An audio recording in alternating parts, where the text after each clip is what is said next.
a maior aplicação da Binance Smart Chain e também a maior concorrente da Uniswap. Eu estou falando da PancakeSwap, que é uma cripto que fez algumas atualizações recentes que tem chamado muito a atenção do mercado. Mas será que ela pode ser um bom investimento? Me acompanha nesse vídeo até o final que eu vou te explicar tudo sobre essa cripto.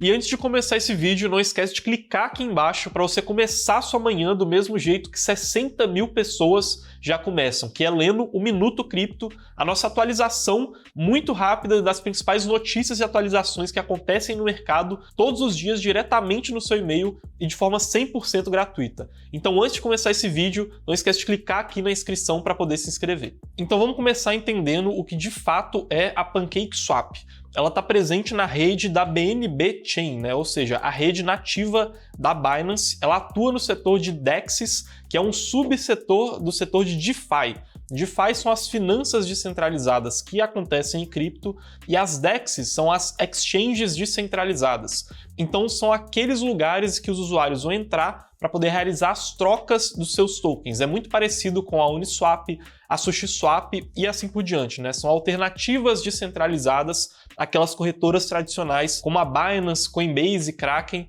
e assim por diante. E por que ela tem chamado tanto a atenção assim do mercado? É porque ela vem apresentando alguns casos de uso diferentes para o Token Cake, que é a cripto da PancakeSwap, e que são, de certa forma, uma ampliação daquilo que a gente consegue fazer na maioria das DEXs, das exchanges descentralizadas. Então vamos passar por cada um desses casos de uso e depois a gente fala sobre as vantagens e também as polêmicas que estão girando em torno da PancakeSwap. O primeiro desses casos de uso a gente chama de AMM mais Perpetuals. O AMM é o modelo de formadores de mercado automático, que a maioria das DEXs usa. Só que no caso da PancakeSwap, além de fazer isso com o mercado spot, ou seja, negociando os ativos, ela também faz isso no mercado de perpétuos, né? Ou seja, de futuros, que são derivativos criados a partir do lastro que existe nos ativos no preço atual. Isso significa que você consegue negociar apostando na subida ou na queda de um preço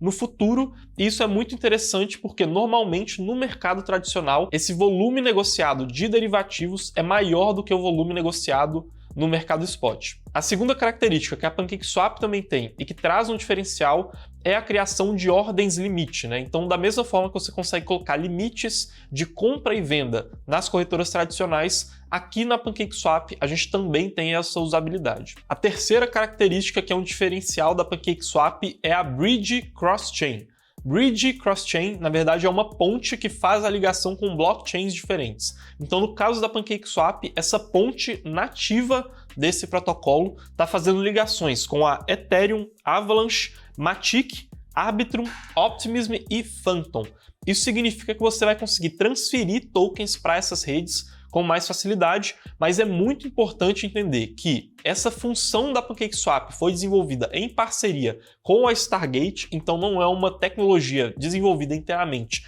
pelo próprio time da PancakeSwap, e as operações continuam acontecendo lá na BNB Chain, né? A antiga Binance Smart Chain. Então é bom entender que essa operabilidade cross-chain tem os seus limites, apesar da existência dessa ponte. O quarto caso de uso, mas que também está presente em outras DEXs, é a questão de prover liquidez em troca de obter alguns retornos, né? Então, como as DEXs são exchanges descentralizadas, elas não têm liquidez própria e dependem de terceiros colocando o seu dinheiro para que os usuários consigam de fato realizar essa troca de tokens e, naturalmente, isso vai gerar uma recompensa financeira para quem está arriscando o seu capital. Três casos de uso que são alguns diferenciais da PancakeSwap também são a criação de loterias, as competições de trading e as apostas. Então, os usuários conseguem colocar os seus tokens Cake em risco para poder obter recompensas dessas três formas que são diferenciais em comparação com prover a liquidez lá no staking dos pools de liquidez, como acontece na maioria das DEXs, e acaba criando um uso a mais para esse token cake, possivelmente uma demanda a mais, caso esse uso ele realmente se popularize no mercado. E também existe uma forma de capitalização que seria meio que um híbrido entre aquele modelo de staking, só que você consegue travar ele por mais tempo para obter mais recompensas, e também existe a possibilidade de ganhar alguns prêmios que são distribuídos em tokens cake. E outros 3 casos de uso que a gente consegue citar aqui são as IFOs, ou seja, as Initial Farm Offerings, que são quando alguém quer lançar uma cripto no mercado e ela consegue fazer isso diretamente por meio da PancakeSwap. Um segundo caso de uso que a gente pode citar aqui nesses 3 finais é a criação dos marketplaces de NFTs, ou seja, plataformas para que os NFTs sejam negociados e que pode ser uma tendência do mercado, até porque a Uniswap, que é a maior DEX do mercado cripto, adquiriu recentemente um marketplace de NFTs. E por fim, a gente pode citar aqui que a PancakeSwap atrai muitos usuários porque ela tem taxas mais baixas que são naturais ali do ecossistema que ela tá da BNB Chain, quando a gente compara ela com uma rede como a Ethereum, por exemplo. Entendendo um pouco mais da história da PancakeSwap, né, como que ela está localizada dentro do mercado cripto, ela foi criada a partir de um fork da SushiSwap, ou seja, uma cópia da SushiSwap, que por sua vez foi uma cópia da Uniswap, né, na versão 2 do protocolo, que é um pouco mais atrasada em comparação com a V3 da Uniswap que existe atualmente. O time que compõe a PancakeSwap é um time majoritariamente anônimo e que foi desenvolvendo essas ideias muito em conjunto com o desenvolvimento do ecossistema da Binance como um todo. Então hoje ela é a maior aplicação da rede da Binance, mas também sofre algumas críticas que são as mesmas críticas sofridas por essa rede. Então assim como a rede da Binance ela é naturalmente mais centralizada, baseada no algoritmo de consenso de Proof of Authority, ou seja, de prova de autoridade que os validadores dessa rede têm e são muito concentrados nas mãos de controladores da própria exchange Binance, essas críticas acabam refletindo também lá na PancakeSwap porque ela está pautada nesse ecossistema com um nível maior de centralização. Falando da capitalização desse projeto, apesar desse time ser majoritariamente anônimo, a gente tem algumas informações que são fornecidas por algumas fontes do mercado. Uma delas, né, que é fornecida pela Golden, afirma pra gente que tiveram 2 rounds de capitalização, totalizando 5,5 milhões de dólares. Um deles aconteceu ali na metade de 2020 e outro na metade de 2021. Só que também tem notícias da Binance investindo dinheiro na PancakeSwap. Essas informações já não estão tão claras assim, a gente não sabe exatamente quais que foram as fontes dos tokens Cake que a Binance adquiriu para poder fazer esse investimento na PancakeSwap e exatamente quais que foram os detalhes dessa transação, mas é algo que mostra que esse protocolo ele pode ser mais capitalizado porque ele obtém esse apoio por parte da corretora Binance. Falando do tokenomics da Cake, ou seja, a economia de como essa cripto funciona, a gente começa a ter algumas polêmicas. Recentemente foi adicionado lá no código deles que eles vão ter uma oferta máxima de 750 milhões de tokens Cake.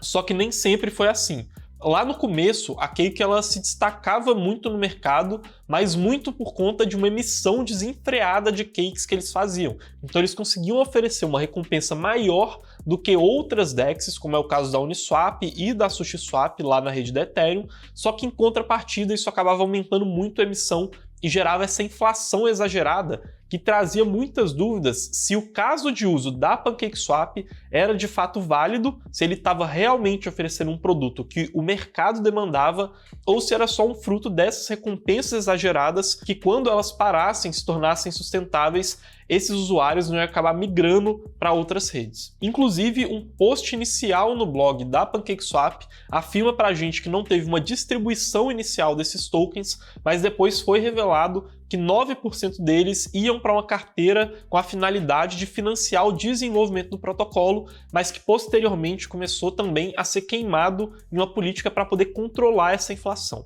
Lá em fevereiro de 2021, o time de desenvolvimento começou a se preocupar mais com essa questão da queima das criptos para poder controlar essa inflação e principalmente por meio desses novos mecanismos que estavam sendo inseridos para que a PancakeSwap começasse a oferecer mais casos de uso para os usuários. Atualmente, existem mais ou menos 330 milhões de tokens Cake em circulação, o que dá para eles ali um período de mais ou menos 2 anos, se a gente não contabilizasse a queima de tokens, em que eles conseguiriam continuar fazendo a política deles de liquidity mining, ou seja, de oferecer recompensas muito elevadas para quem utilizar o protocolo, até que a gente conseguisse de fato atingir aqueles 750 milhões de unidades que são a oferta máxima de cakes que podem existir em circulação. Só que se a gente somar a questão da taxa de emissão e da taxa de queima nesse esquema que vocês conseguem ver aqui nesse desenho, a gente vai ter por volta de 320 mil tokens Cake sendo emitidos diariamente. Hoje existe essa emissão de mais ou menos 320 mil tokens Cake diariamente, mas é um pouco difícil de prever isso, até porque as taxas de queima elas dependem de vários fatores diferentes que vão variar de acordo com as usabilidades que estão sendo mais utilizadas pelos usuários. O que a gente pode fazer aqui é olhar retroativamente para como aconteceu essa taxa de emissão e essa taxa de queima e pegar a diferença ali para entender de fato como que a oferta de tokens Cake vai crescer no mercado. Mesmo que a gente considerasse uma taxa de emissão mínima, como foi essa que aconteceu em agosto, de 4 milhões de tokens Cake, a gente ainda teria uma inflação de 16% ao ano nessa cripto, que é uma taxa bem agressiva, apesar de não tão agressiva quanto eles tiveram no passado, e ainda ficam algumas dúvidas se ele vai ser capaz de reter esses usuários, mesmo quando ele começar a cortar esse tipo de incentivo. Como eu havia dito, a PancakeSwap é a maior DEP, ou seja, aplicação descentralizada do ecossistema da Binance. Isso fica claro quando a gente olha para o TVL, ou seja, o valor travado que existe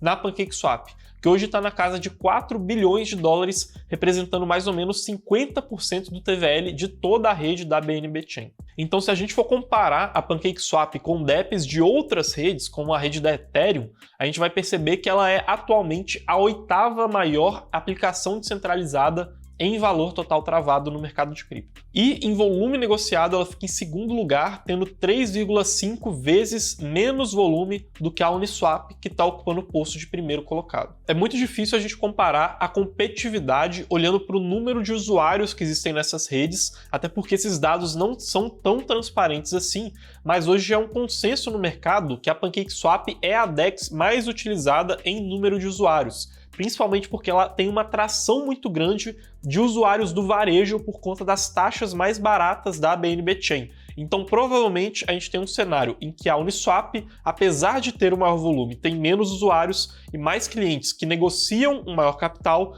enquanto que a PancakeSwap, com menor volume, pode ter mais usuários focados em usuários do varejo que negociam um volume menor de capital a cada movimentação. E a auditoria da Certic, que foi feita ali no final de 2020 no código da PancakeSwap, não encontrou nenhum erro significativo, que é um ponto positivo em questão de segurança desse protocolo. E os planos da PancakeSwap para esse período do ano, em questão de desenvolvimento, estão principalmente relacionados aos stakers para poder aumentar o rendimento deles e também tornar o poder de voto na governança mais proporcional, e a gente também deve ver atualizações no sistema de loterias deles, maior crescimento desse ecossistema de conexão com outras blockchains e também um menor risco naquela criação de pools de liquidez de pares de ativos estáveis, o que também pode ampliar a utilização desse tipo de uso lá na PancakeSwap. As principais forças que a gente vê no ativo estão relacionadas com um moat econômico que ele conseguiu construir lá na rede da Binance. Então, naturalmente, se essa rede conseguir ampliar o seu uso, a PancakeSwap tem muito a se beneficiar disso, e ela também tem um apoio muito grande do time da Binance Labs, ou seja, do time que desenvolve a própria corretora exchange centralizada Binance. Ela também tem um alto volume de transações, muitos usuários e casos de uso diferentes para poder gerar demanda pelo token. As principais fraquezas do protocolo são justamente o fato dele estar retido ali na Binance Chain, que é muito criticada pelo seu alto nível de centralização, o fato de que ele pode ser dependente de capital varejo, e principalmente se esse capital varejo for muito incentivado pelas recompensas de emissão de tokens Cake que acontecem atualmente. As principais oportunidades que existem para essa cripto atualmente são a ampliação do ecossistema multi-chain, que ele pode criar com a construção de mais pontes e que isso aconteça de maneira que se distribua entre outras redes, os novos planos para o desenvolvimento da BNB e possíveis melhorias no tokenomics que podem acontecer daqui para frente. E os principais riscos são que essa diminuição de incentivos possa afastar os usuários e os provedores de liquidez desse protocolo e também a concorrência de DEX que já são nativamente multi-chain, ou seja, que realmente de fato acontecem em diferentes blockchains, como é o caso da Uniswap e de outras redes que estão se desenvolvendo nesse sentido. O que a gente pode concluir aqui é que a PancakeSwap ela é de fato um dos protocolos que mais se destaca nesse setor de exchanges centralizadas, mas ficam muitas dúvidas com relação à dependência que ela tem do sistema de incentivos que ela construiu ali. Então a gente não tem certeza se, com a retirada desses incentivos, principalmente esses novos casos de uso que foram aprovados com a atualização do tokenomics da Cake, vão se manter. Não adianta nada você ter muitos casos de uso se eles não vão te tornar competitivos e principalmente se a recompensa que é utilizada para esses casos de uso é feita exclusivamente com base na emissão de novas criptos no mercado, porque isso pode não ser um panorama sustentável de crescimento. E isso somado com a dependência que ela tem do ecossistema da Binance como um todo, mesmo com o desenvolvimento dessas pontes, faz com que a gente não tenha bons olhos para PancakeSwap hoje do ponto de vista de um investimento de longo prazo no mercado cripto. E se você gostou desse assunto do desenvolvimento que está acontecendo lá na rede da Binance, vou estar deixando aqui do lado um vídeo que a gente fez, uma análise completa sobre os novos planos da Binance para o desenvolvimento do seu ecossistema e que naturalmente é do interesse de todas as pessoas que têm utilizado aquela corretora, que estão investindo em criptos que existem lá na rede da Binance. Então clica aqui e até o próximo vídeo. Até mais.